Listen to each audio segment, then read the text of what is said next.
같이 보시겠습니다. 출애굽기 25장 후반부입니다. 23절부터 40절 말씀 함께 봉독하도록 하겠습니다. 출애굽기 25장 23절에서 40절 말씀입니다.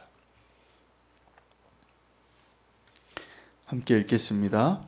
너는 조각목으로 상을 만들되 길이는 2규빗, 너비는 1규빗, 높이는 1규빗 반이 되게 하고 순금으로 싸고 주위에 금테를 두르고 그 주위에 손바닥 넓이만한 턱을 만들고 그 턱 주위에 금으로 테를 만들고 그것을 위하여 금고리 넷을 만들어 그 네 발 위에 네 모퉁이에 달되 턱 곁에 붙이라. 이는 상을 맬 채를 꿰를 곳이며 또 조각목으로 그 채를 만들고 금으로 싸라. 상을 이것으로 맬 것이니라.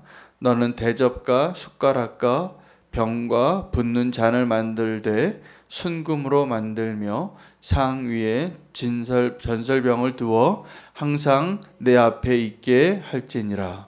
너는 순금으로 등잔대를 쳐 만들되 그 밑판과 줄기와 잔과 꽃받침과 꽃을 한 덩이로 연결하고 가지 6을 등잔대 곁에서 나오게 하되 다른 3가지는 이쪽으로 나오고 다른 3가지는 저쪽으로 나오게 하며 이쪽 가지에 살구꽃 형상의 잔 셋과 꽃받침과 꽃이 있게 하고 저쪽 가지에도 살구꽃 형상의 잔 셋과 꽃받침과 꽃이 있게 하여 등잔대에서 나온 가지 6을 갖게 할지며 등잔대 줄기에는 살구꽃 형상의 잔 넷과 꽃받침과 꽃이 있게 하고 등잔대에서 나온 가지 6을 위하여 꽃받침이 있게 하되 2가지 아래에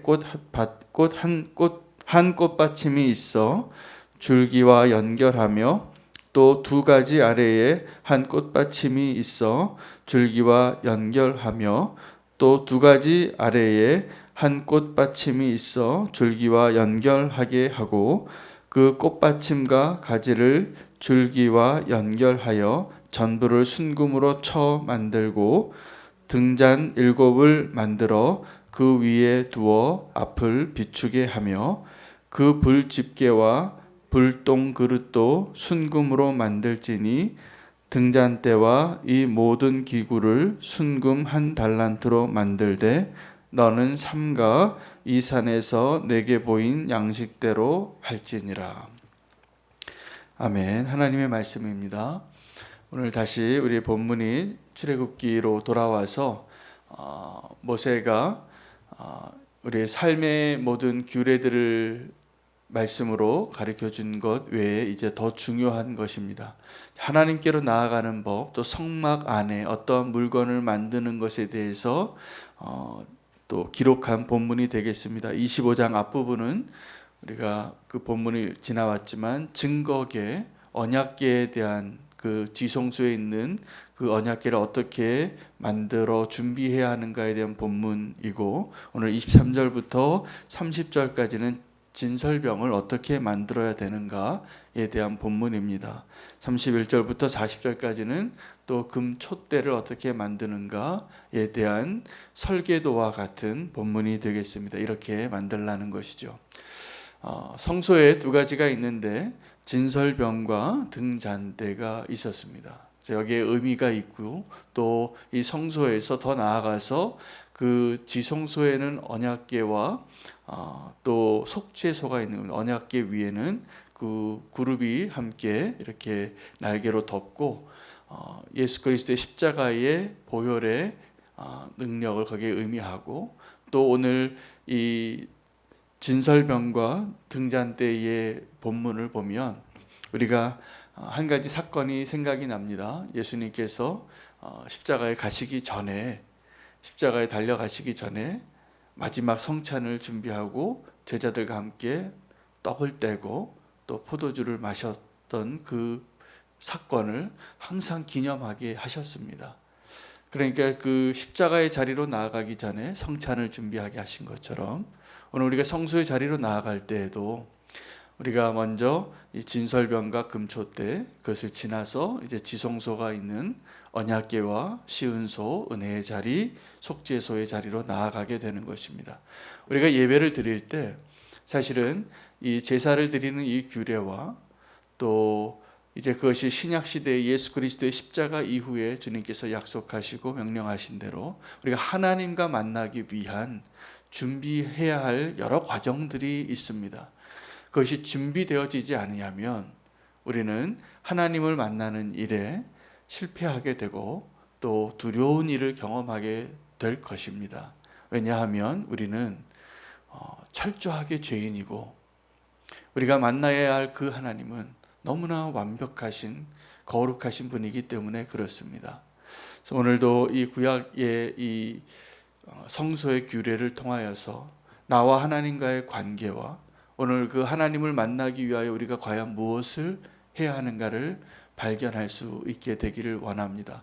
그것을 그 하나님과의 만남을 위해서 하나님이 준비하신 절차이고 준비이기 때문에 그렇습니다.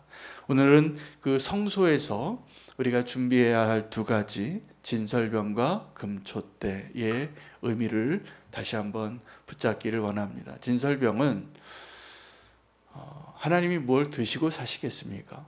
저는 하나님을 알지 못하는 사람들이 제사를 드릴 때 그 죽은 자를 향하여 그 제사상을 이렇게 차리는 걸 저는 사실은 솔직히 고백하면 제사를 한 번도 안 드려봤습니다.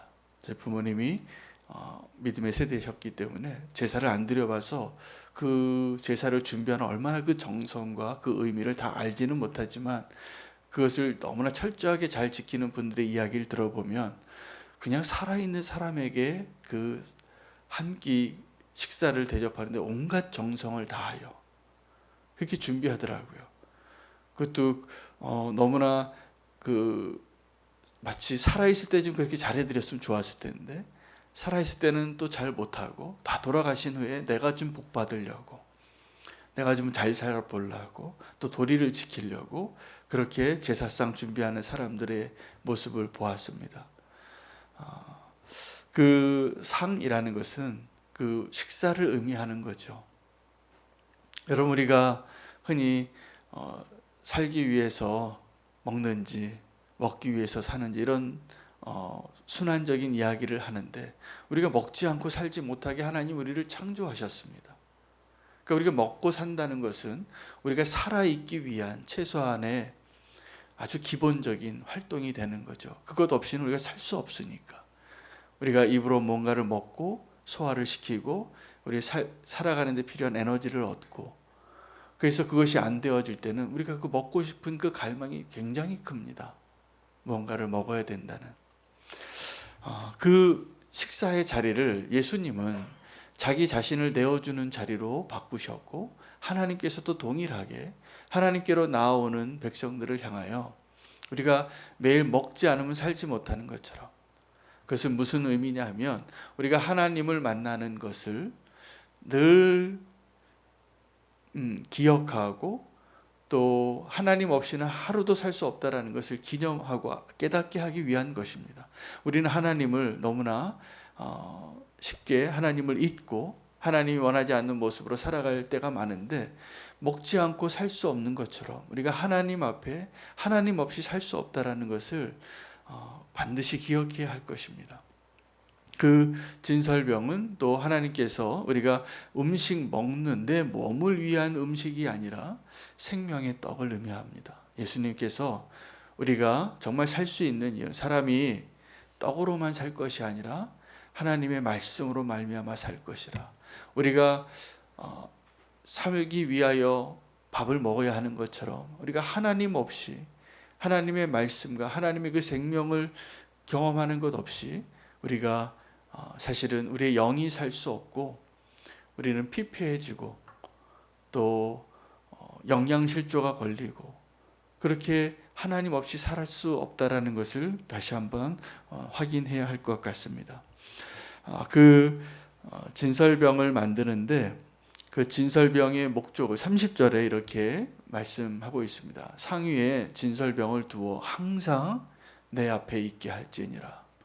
그러니까 이 진설병을 통하여 우리가 그 하나님의 그 우리의 형편과 우리의 모습을 통하여서 하나님께 나아가는 방식 가운데 하나, 항상 하나님 앞에 살게 하기 위하여 우리가 먹고 마시는 것에 의존하는 것처럼 사실은 하나님 없이 살 수 없다는 것을 깨달으라는 것이 되겠습니다. 산에서 보인 양식대로 이 등잔대를 만들게 했습니다. 이 등잔대에 빛을 의미하죠. 그 성소 안에 조명 기구가 어디 있겠습니까? 삼중막으로 다 이렇게 완전히 덮여져 있는 곳에, 칠흑 같은 그곳에 어둠 가운데 빛을 발하는 것입니다. 그곳에서 정말 하나님을 만나고 빛 대신 하나님을 경험하게 되어지는 것입니다. 그 빛을 통하여. 그래서 이 떡과 이 빛은 하나님께서 우리가 하나님을 만나러 나아가는 그 과정 가운데 반드시 필요한 것인데, 이 모세에게 이 등잔대를 만드는 제작 도와 같은 설계도를 자세하게 설명합니다. 6가지와 또 한 가지로 연하여서 그 살구꽃 형상의 꽃잎과 그리고 등잔의 숫자와 또 그 어떠한 기름을 써야 할지까지 정확하게 말씀하시고, 또 그 등잔을 항상 불을 켜놔야 합니다. 그러니까 제사장이 하는 일은 그 백성들이 와서 성전의 뜰에서 그 제물을 날마다 아침 저녁으로 잡는 거예요. 하나님 앞에 대신 죽어야, 그러니까 누군가를 죽이는, 무언가를 죽이는 일을 매일 합니다. 제사장은. 또 이 제사장이 해야 할 일은 하나님 앞에 나아가서 이 진설병에 그 떡을 항상 준비하고 그 등불을 항상 준비하는 일이 제사장이 하는 일이었습니다. 그리고 허락되어진 날에 허락되어진 사람만 그 지성소로 들어가서 하나님의 그 거룩한 은혜의 보좌로, 언약의 증거로 나아가는 것입니다. 하나님의 임재하심 앞으로 우리가 하나님을 만나는 것이 이제 예수 그리스도의 십자가 때문에 너무나 쉬워졌습니다. 오늘도 우리가 우리의 마음을 열고 주님 앞에 기도하고 갈망하는 마음으로 하나님, 우리가 주님 앞에 나아가기를 원합니다. 그게 가능합니다. 예수 그리스도의 십자가 때문에 또 놀라운 예배의 은혜를 우리가 누리는 것이죠. 그러나 구약 시대에는 그렇지 않았습니다. 그 예배 한번 드리려고 굉장히 많은 비용을 들이고 그 절차를 거치고, 제사장은 그 일만 하는 전문가가 늘 하나님 앞에 그 떡을 준비하고 그 빛을 준비하고 기름을 준비하고, 하나님의 그 하나님과 우리의 차이가 얼마나 큰가를 날마다 경험했던 것이죠. 우리가 하나님 앞에 나아가는 그 예배에 있어서 오늘 우리가 회복해야 할 것은 예수 그리스도의 십자가 때문에 그 지성소로 나아가는 것이 너무나 쉬워졌지만, 우리가 잊지 말아야 할 것은 그것을 위해서 무엇을 준비해야 하는가, 그리고 예배의 본질이 무엇인가를 좀 다시 한번 회복해야 합니다. 그래서 정말 온전한 예배가 회복이 되어지면, 그 하나님과의 만남이 회복이 되어지면 우리는 세상에 나아가서도 성도로서의 삶, 성도의 사명, 그리고 우리가 정말 기쁨으로 살아가는 그 영향력을 세상에 보여줄 수 있는, 하나님의 영광을 드러낼 수 있는 하나님의 입장에서는 유일한 소망이에요. 그러한 사명이 우리에게 있는 것입니다. 야곱이 그 야복 강가에서 그의 인생의 터닝 포인트가 됐던 마하나임이라는 이름이 그때 하나님의 이름으로 알려지기도 하고, 또 하나의 이름이 알려집니다. 브니엘입니다. 그가 그날 밤에 씨름해서 자기 허벅지가 탈골이 되고 이제 그 이후로 장애인이 돼서 사는 그러한 인생의 가장 큰 위기의 순간을 지나고, 그가 끝까지 붙잡았던 하나님, 그리고 하나님께서 그의 그 간절함에, 그의 인생에 하나님 만난 그 경험을 통하여 하나님의 얼굴을 보았거든요. 여러분, 우리가 예배를 통하여서 우리가 하나님의 얼굴을 볼 수 있는 은혜가 있기를 원합니다. 그 하나님의 임재 앞으로, 하나님의 그 친밀함 안으로 나아가는 것이죠. 이 야곱은 그때 그 야복 강가에서 아직 모세가 등장하지도 않고 하나님께 나아가는 이 모든 규율을 알려주기도 전에 어떻게 하나님의 얼굴을 볼 수 있는가를 경험하고 우리에게 알려주는 인물이에요. 자기의 모든 소유를 내려놓고 이제 그 위기에, 사실은 그가 그 하나님의 얼굴을 볼 수 있었던 이유는 이제 곧 형의 얼굴을 봐야 되거든요. 근데 그 원수 같은, 이제는 피할 수 없고 원수를 외나무 다리에서 만난 것 같이 형이 온다는 소식이 들리거든요. 피할 수 없는 자리였습니다. 근데 그 형의 얼굴을 보려고 하니까 야곱이 살고 싶어서 하나님 붙잡은 거예요. 근데 그 하나님의 얼굴을 만나고 나서 창세기는 이 야곱의 예배의 경험을 놀랍게 이렇게 고백합니다. 형의 얼굴을 보면서 내가 하나님의 얼굴을 보는 것 같다고. 여러분, 내가 얼굴 보기 싫은 사람 있습니다. 그리고 감히 얼굴 쳐다볼 수 없는 사람도 있고요. 그러나 우리가 예배의 자리에서 하나님의 얼굴을 보게 되면 형의 얼굴을 보면서 하나님의 얼굴을 보는 것 같은 사람으로 바뀌는 것이 예배의 의미예요. 하나님의 임재를 경험하고 이 세상에 나아가서도 그 누구를 봐도 하나님을 보듯이 사랑할 수 있고 용서할 수 있고 참아내 줄 수 있고 더불어 살 수 있고 위대한 사람이 되는 거 아닙니까? 이 야곱이 그 이후로 그 인생이 바뀌는 거예요. 정말 야곱이 되는 겁니다. 정말 이스라엘이 되는 것입니다. 저는 이것이 예배의 경험이라고 믿습니다. 오늘 이 모세의 그 규례죠. 모세가 이 성소의 대용물을 어떻게 준비하는가를 이야기하고 있는데, 하나는 원형대로 항상 있게 하라가 하나의 요구였고, 그러니까 그 떡을, 진설병을 항상 준비해서 항상 내 앞에 있게 하라. 30절에 보면 그 생명의 떡을, 하나님께 드려야 할 그 떡을 항상 내 앞에 들어 준비하라는 것이죠. 그 다음에 40절에 보면 너는 삼가 이 산에서 내게 보인 양식대로 할지니라. 이 금초대를 만드는데 모세가 보았어요. 그 시내산에 올라가 40일 동안 하나님과 함께 거하는 그 시간에.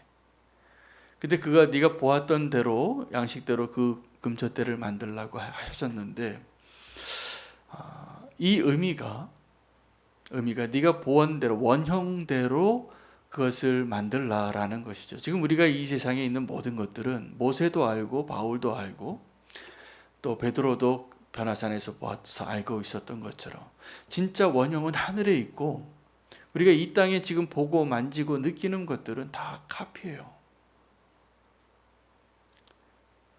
그것을 보고선 만들어 오고 하나님께서 그것이 하늘에 있는 진짜 원형을 이 땅에서 경험하고 하나님께로 인도하기 위한 하나님의 그 도구인 것이죠.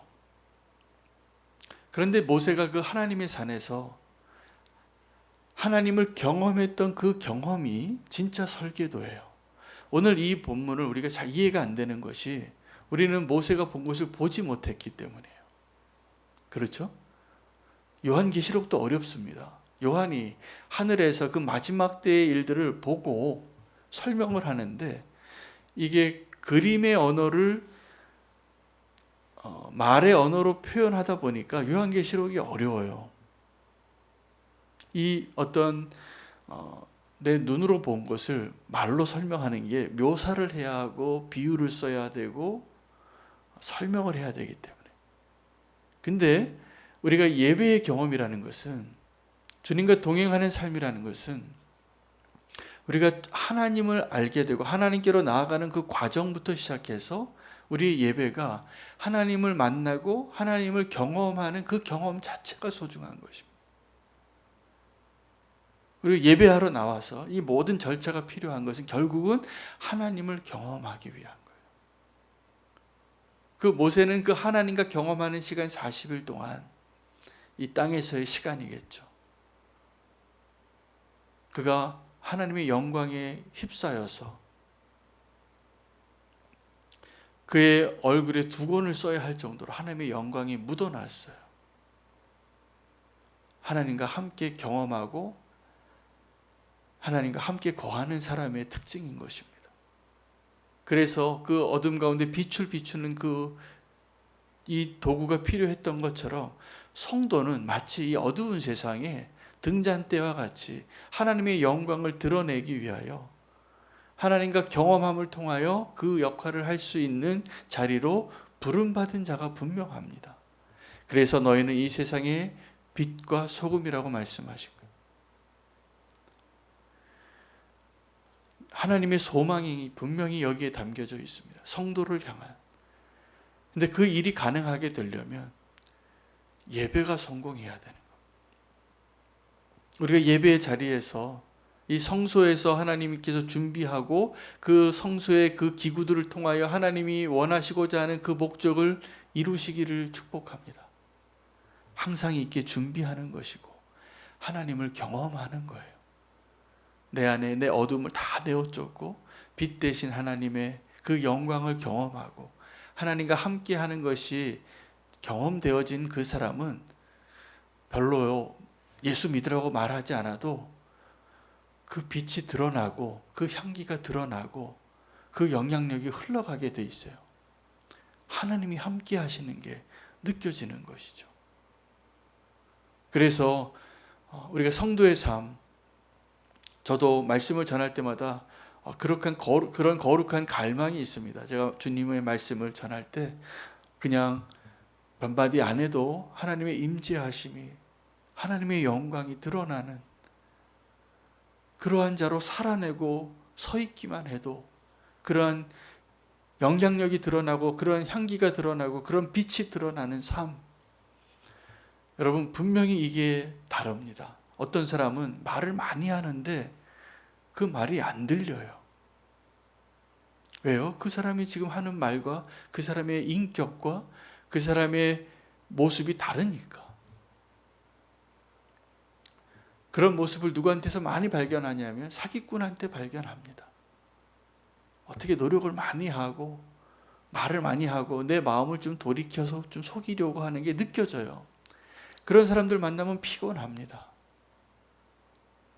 그런데 어떤 사람은 말 한마디 안 해도 이 사람이 하나님의 사람 같아요. 하나님의 그 임재하심이 경험되어지고 느껴져요. 그러면 요나단이 다윗과 함께 하고 싶었던 것처럼 그 사람을 통해서 하나님이 느껴지는 거예요. 예배가 우리를 그렇게 바꿉니다. 그 온전한 예배가. 저는 그래서 성도가 예배를 성공하는 것이, 정말 예배를 누리는 것이, 정말 그 예배를 통해서 하나님을 경험하는 것이 분이엘의 역사를 만든다고 저는 믿습니다. 오늘 하나님께서 우리를 그래서 이 성소의 자리로 다시 한번 초대하고 성소의 의미를 설명하면서 너희가 준비되기를 원하고 항상 하나님 앞에 사는 자로 살면 우리가 그 하나님을 보았던 그 눈으로 이 세상을 바꾸는 일을 우리를 통하여서 하나님이 시작할 것이라 믿습니다.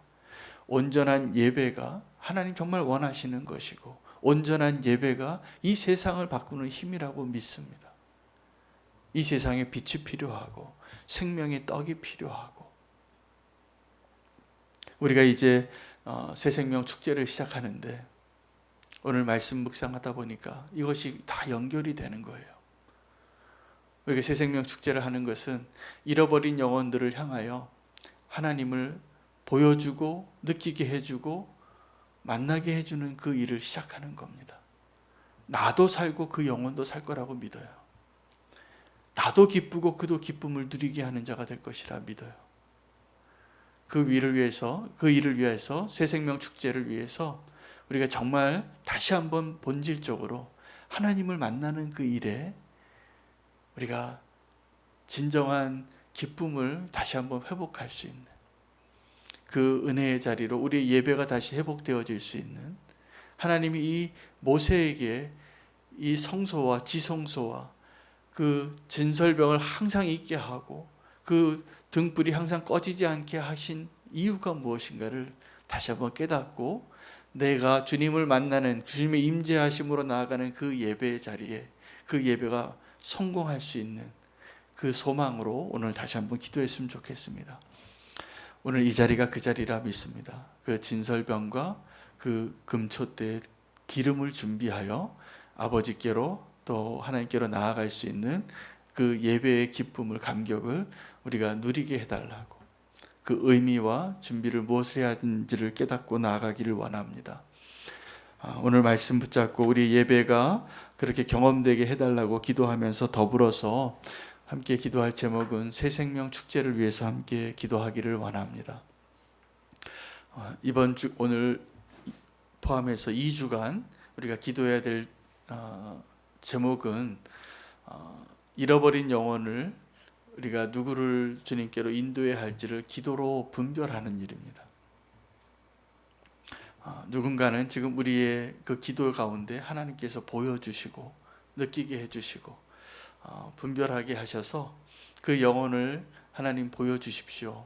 너무 많은 분들은 좀 주님 앞에 좀 더 구별하여서 3명이라도 1명이라도 분명하게 주님께로 그 영혼을 인도할 수 있는 분별력을 달라고 하나님의 마음을 구하면서 기도하기를 원합니다. 이 새생명 축제가 오늘 이 성소로 나아가는 그 예배의 과정이 되기를 원하고 우리가 정말 주님 앞에 그렇게 진설병과 금초대를 준비하는 마음으로 하나님을 경험하는 그 마음을 통하여 아버지의 마음으로 함께 준비하게 되기를 원합니다. 예배를 위하여 또 새생명 축제의 준비를 위하여 그 우리가 전도해야 할 그 영혼을 보여달라고 주님의 마음을 구하며 함께 말씀 붙잡고 함께 기도하시겠습니다. 주여